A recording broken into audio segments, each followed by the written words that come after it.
tuning in today. We'll tell you who to sit, who to play, who to add, who to drop, and who to trade. As these two guys, Eric and Mark, made a trade. We'll talk about that. We did. Also, we'll bring you our studs, duds, and sleepers of the week and an up-to-date injury report. Fortunately, not a whole lot of big names on the injury report, but we will talk about the guys that are. Also, it's the last week for buys, which is good news. You can get your roster settled a little bit more after this week. Saints, Chargers, Raiders, and Packers all on a bye this week. And hopefully you played some Falcons and Baltimore Ravens Thursday night because a pretty decent game, 26-21. Atlanta with the win, and Rowdy Roddy had a big night, that's for sure. And Matt Ryan did pretty well as well. And Bolden got in the end zone, so some fantasy guys. And Flacco pulled out a nice game at the end. Yes, indeed. Yes, indeed. So we've got a lot to talk about this morning. Thanks for tuning in, 529-1450. If we can help you adjust your roster this morning, we will give you the best info we can. Let's get things going, though, with where does everyone stand here as Week 10 has already kicked off this last Thursday night. Marcus, I know you got the most leagues, but tell us about your favorite few that you care about. Well, the one that the three of us are in, I'm doing fairly well, tied for third now. I've won a couple in a row. You, on the other hand, won like 15 in a row, and on a real roll. But no, doing real well there. My Vegas league, I'm tied for first in it, and I've got another local one where I'm still just with one loss. I've been doing that with mirrors, but really things the last couple of weeks has just been really good. Nice. Eric? My main league, my number one league, I'm 6-3. And I had Joe Flacco, Roddy White, and Ray Rice in. So I have an 81-point lead going into this weekend. So in my main league, I'm doing really well. I'm the high scorer. I'm everything's kind of falling in place there. But in the league we are all in, I am literally having the worst fantasy season of my entire life. 2 wins. Nice, guys. Welcome to the league. I'm 2-7. I know. And I always come in like, I don't know if this is what you want. You want me in your league. Now you're all in trouble. And I come in and win 2 games. Right. Didn't he say, Mark, last year that he was just going to come in the league and let me in your league? What kind of league is that? Yeah, you guys got nothing. For 2 years, and now he's had a chance. Even though I have to admit, when he come into this league, he was riddled with the team that he had to keep 2 people, and quite honestly, I don't think he was wild about either one of them. No, I wasn't, and I'm still not, actually. Brady was one of those guys, and I knew he was going to be a huge disappointment this year, and he has been.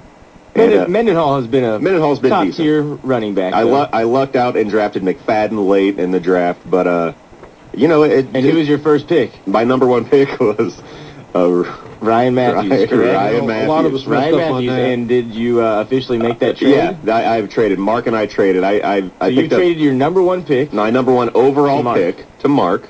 I mean, have fun with him, by the way. I've got Tolbert, so now at least I've got one of the handcuffs. Yeah. So, and then he also traded me Vincent Jackson. Yeah. I took a chance that Jackson was going to come back after next week and give me a good performance throughout the playoff weeks. And in return, he got LeGarrette Blount, which is a good young running back. Yep. You never know what's going to happen. He could really have a good final 4 or 5 weeks and be keeper material. And then Mercedes Lewis, who's been one of the top scoring tight ends in the league so far.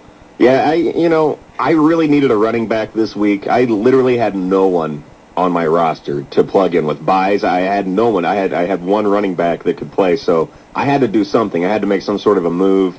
And, those 2 Chargers, I think, have combined for 12 points this year total. So, well, one of them's got 0 points. Yeah, I know. But you kept him on your roster through Week 9, and then you trade him in Week 10. I got to make a whole lot of sense. Well, Stardog, I needed to do what I needed to do because I don't have a good tight end. I've got no tight end. And like I said, I've got no running back. I had to do something to get a lineup on the field, and I have to peel off 4 straight wins. I'm just thinking, though, you wasted a spot on your roster I've all wasted season a lot. long, and then I wasted $50 and then you gave him the Mark. to You get haven't into the got anything for him. He could go off for the rest of the year. Yeah, he might. But he's going to go off on a playoff team, and you're going to... I got LeGarrette Blount, though. I like LeGarrette. I might end up keeping him. Yeah, well, I don't know if he's a keeper. We'll see. Look at my team. Who is?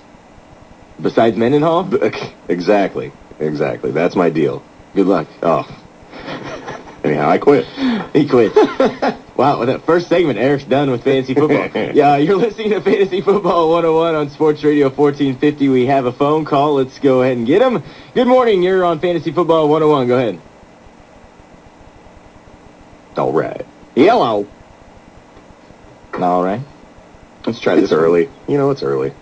It is early. Is he there now, Nick? Oh, there's another call, so I took it. All right, well, let's How about this one? Try you. Good morning. You're on Sports Radio 1450. Hello. Grammer raked E-Dog over the coals on that trade. I guess so. I mean, listen, Ryan Matthews isn't good. I mean, look, he hasn't done anything all year. Vincent Jackson could come back and be Vincent Jackson, but he's going to need at least a week or two to kind of jump back into it. He's not going to get to play until week 12. I'm not going to be in the playoffs. I mean, what? So big deal. I could have had Vincent Jackson for one game. I mean, right. You know. No, I'm actually kind of telling you the truth. Just kind of kidding a little bit on that, E-Dog.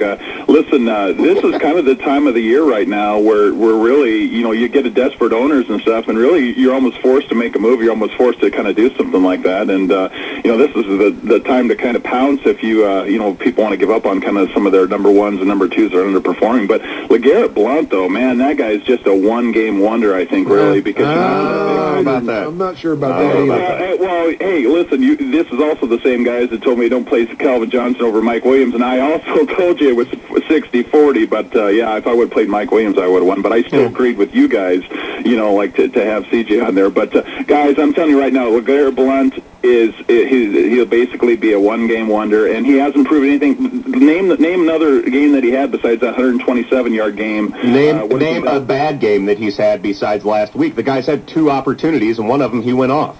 I mean, big deal. Listen, Michael Turner doesn't score any points unless he gets in the end zone. LeGarrette Blount is the same type of guy. He's not going to catch a lot of passes, but he is going to be their main running back and their best option to get into the end zone. This week, Tampa Bay plays Carolina. He'll be a 2-game wonder. Yeah, he'll be a 2-game wonder. You know what? I don't think I have a superstar. I realistically don't think I have a keeper, but I do think I have a nice fill-in. And he will be ultimately my backup running back when McFadden comes back. So I think he'll be a nice fill-in this weekend anytime he has a decent matchup. Who do you got, Eric? Who's your top running backs? And you got McFadden. I didn't know you had McFadden. I have McFadden and Mendenhall. I also have Reggie Bush on the bench healing, and I had Ryan Matthews. That was my running back core, and I had to do something. Which at the start of the year was good on paper. Yeah, at the start of the year, my team looked great. Right. Before any games went Matthews, Matthews in our draft, he went late first round, 12 team round, and I tell you what, seriously, that guy, the way he was looking in not spring training, but in the fall, the preseason games, yeah. he was running great. He looked terrific. You saw it too. He did, and just that little injury, and then a couple fumbles that he had kind of early on in the year that North Turner kind of lost a little confidence in him, and then it just kind of went downhill, from there. So I definitely saw that. But hey, listen, guys, Grammer, that Vegas league that you play in and stuff, is that kind of the world? Is that the world championship of fantasy football? Is that the ones where you can? It's honestly it's run through a site, fantasyfootballmastermind.com. The guy that runs it, Mike Nazarick, every year picks 10 guys or 11 guys to join him in a league, and the winner of the league, he flies out to Vegas and puts them up in a hotel for about 4 days. I won it last year. Let me in that league. And it's a great league. I mean, and he takes you all around, and he shows you a great time, and you don't spend a dime. Wow. I tell you, you guys knew what I was talking about, though. I think there's 4 places you can draft. Yes. One in Vegas, one in Chicago.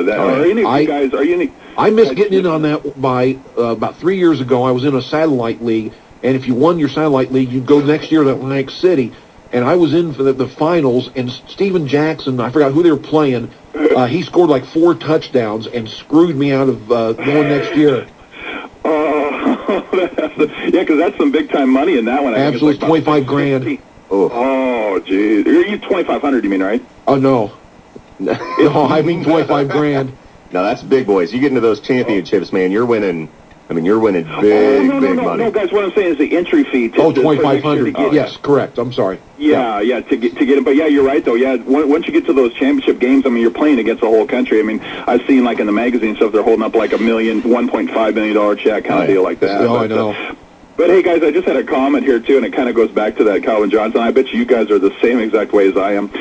Like I debated all week. Should I start Calvin against the Jets or Mike Williams, Tampa Bay? And we all kind of agreed, begrudgingly, basically, to go with Calvin Johnson. Yeah. And are you guys the same way as me? I'm sitting there watching it, and Calvin's not doing nothing, and I'm almost saying, Mike Williams, please don't score. Please don't score. You're almost rooting against the guys that are on your team because you left them on your bench, and then it almost makes you feel worse when they score and have a good game. Are you guys kind of the same way as me? Like we're almost rooting against your guys